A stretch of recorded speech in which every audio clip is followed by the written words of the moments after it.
Un panel de expertos abordó el tema del derecho de las víctimas en una nueva edición del programa de conversación Hablemos de Justicia, que se emite por el canal del Poder Judicial. En él, los panelistas Angélica María Palacios, Javier Armendáriz y Alejandra Mor reflexionaron sobre la manera en que operan los mecanismos de protección para las víctimas y cuánto falta por hacer al respecto. La denuncia y declaración de la víctima de un delito es fundamental para el esclarecimiento de los hechos y posterior sanción.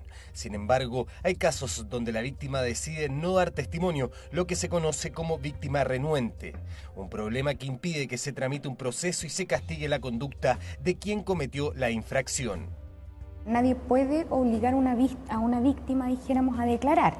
Ahora, el no constar o no contar en un juicio oral con la declaración de la víctima, pese a que es factible y en muchos casos se da, también produce un desmedro en la resolución fiscal que él va a querer realizar. O sea, no tener a una víctima es complicado. La víctima es fundamental y para qué hablar en casos como los que señala la señora magistrada, o sea, en un delito de corte sexual, si no tenemos a la víctima relatando, ¿no es cierto?, su experiencia frente a los jueces, estos difícilmente se van a ver proclives a condenar porque además son delitos que tienen penas altas.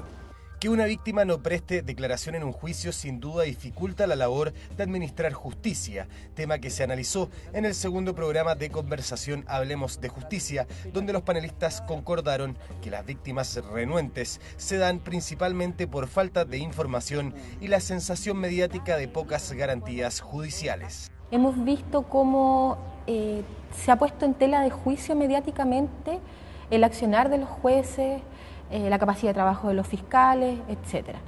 Y eso, en definitiva, ¿contra qué atenta?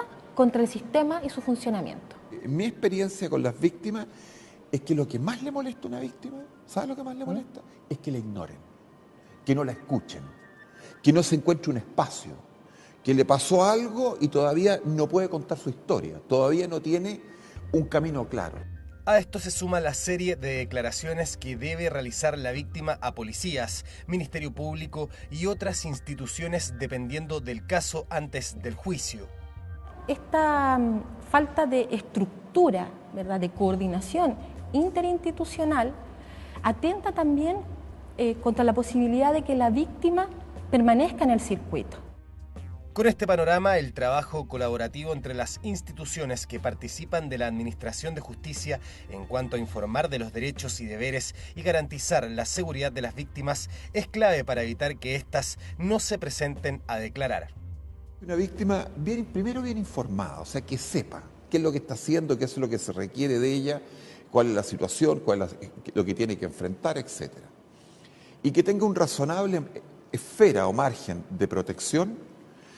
Yo diría que rara vez es una víctima renuente. Desde los aspectos subjetivos hasta objetivos, cuando uno como tribunal ve a la persona de la víctima, aprecia toda la parte subjetiva, el daño, eso a uno como juez, ¿no es cierto?, le interesa y le sirve para poder resolver.